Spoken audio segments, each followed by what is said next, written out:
To make an electric extension cord, we will need power socket box, power plug, cable with 3 flexible copper conductors of 16 or 14 American wire gauge, pliers, sharp knife, soldering iron, soldering acid, solder, screwdriver, power source.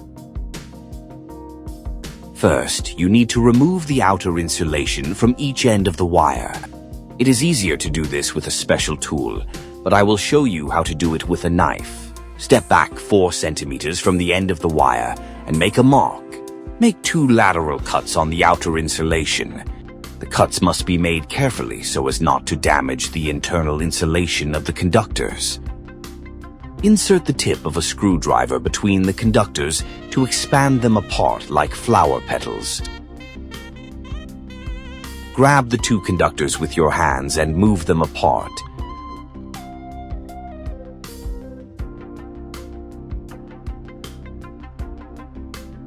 Remove the ends of the wires and carefully trim off the remaining outer insulation.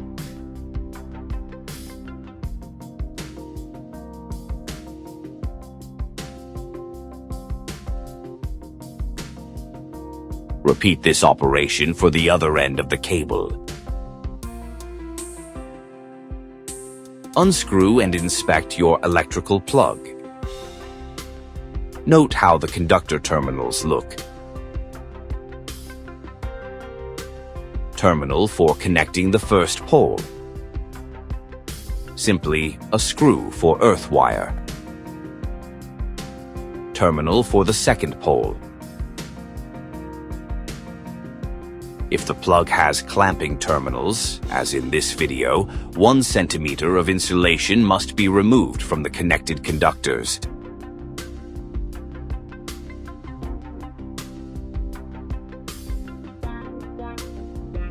If the plug has just clamping screws instead of terminals, about 3 centimeters of insulation must be removed.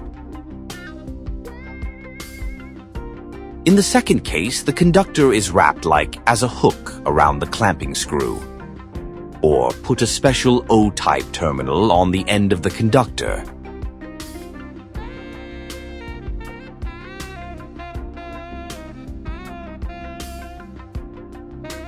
To remove the internal insulation, first make a light lateral cut.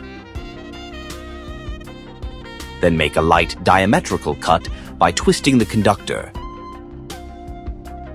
Then scrape off the cut insulation. Do not press on the knife so as not to damage and cut the conductor.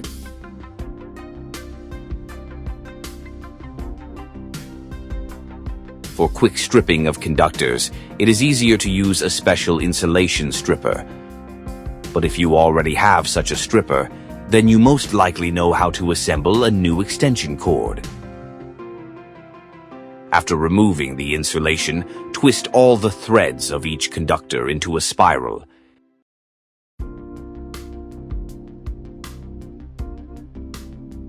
It is highly not recommended to connect the conductors in this form. The cleaned conductors need to be coated with a special filler metal called solder. To do this, a layer of soldering acid is applied to the cleaned part of the conductor. For ease, I simply dip the conductor in a container with acid. Next, touch the soldering wire to the heated soldering iron. Part of the wire will melt and settle on the hot tip of the soldering iron. Now, run the cleaned part of the conductor over the melted solder on the tip of the soldering iron. When heated, soldering acid helps the conductor absorb the melted solder. Repeat melting the wire until the entire cleaned part of the conductor is covered with solder. This way, the different threads of the conductors will become a single whole.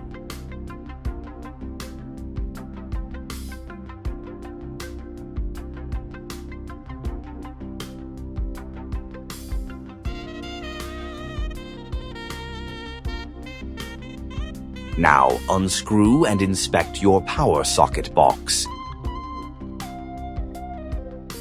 As with the plug, look at what the wire terminals look like. My block only has terminals, but there are boxes that have only clamping screws instead of terminals. In my case, it is enough to simply insert and fix the stripped conductors, and not to wrap them around the screws. Next comes the same preparing the conductors. Twist, cover with acid, cover with solder. Instead of soldering, special crimping sleeves can be put on the cleaned conductors. The size of the sleeve depends on the diameter of the conductor, and installing the sleeve requires a special tool. It's time to assemble. When assembling, do not confuse which end of the cable is intended for the plug. First, push the end of the cable into the plug case. Take the core of the plug and unscrew the retaining clip.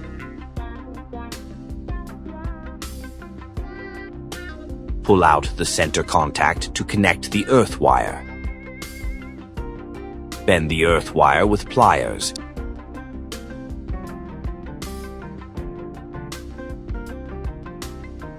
Hook the bent wire onto the screw and clamp it with pliers. Tighten the screw with the screwdriver. Put the center contact back into the plug.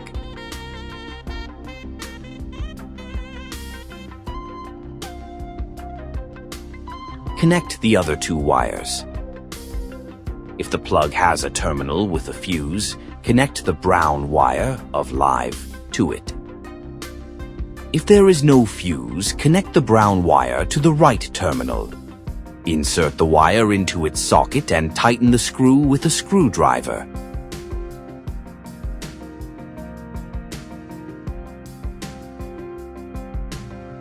Reinstall the retaining clip. Make sure that the clamp presses on the outer insulation of the cable.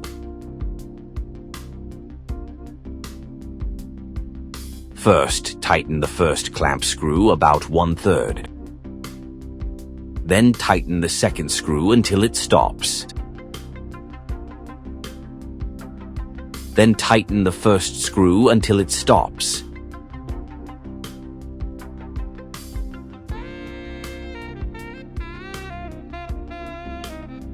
Drag the plug case and assemble the plug. When assembling the plug, make sure that the wires do not interfere and do not deform or damage the central earth contact.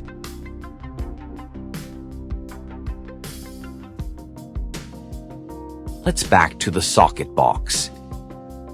Here the assembly order is nearly the same. It is important to connect the wires in the same position as in the plug.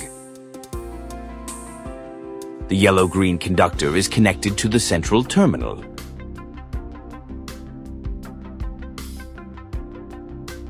The brown conductor is connected to the terminal with the fuse, if there is one, or in the right terminal.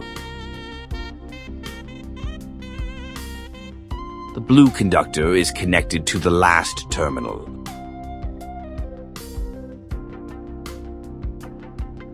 Next, place the conductors inside the box.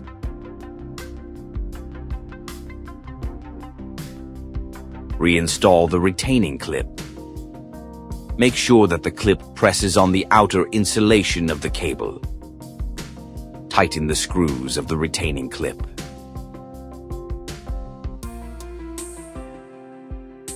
Close the box case and tighten the screws.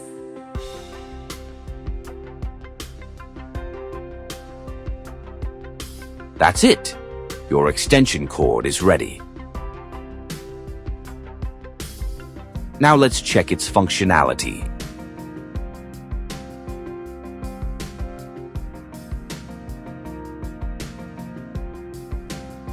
The charging indicator lights up. This means the extension cord is working. And that's all for me. If this video was useful for you, put your thumb up, subscribe to the channel, and share this video with your friends. Thank you for watching.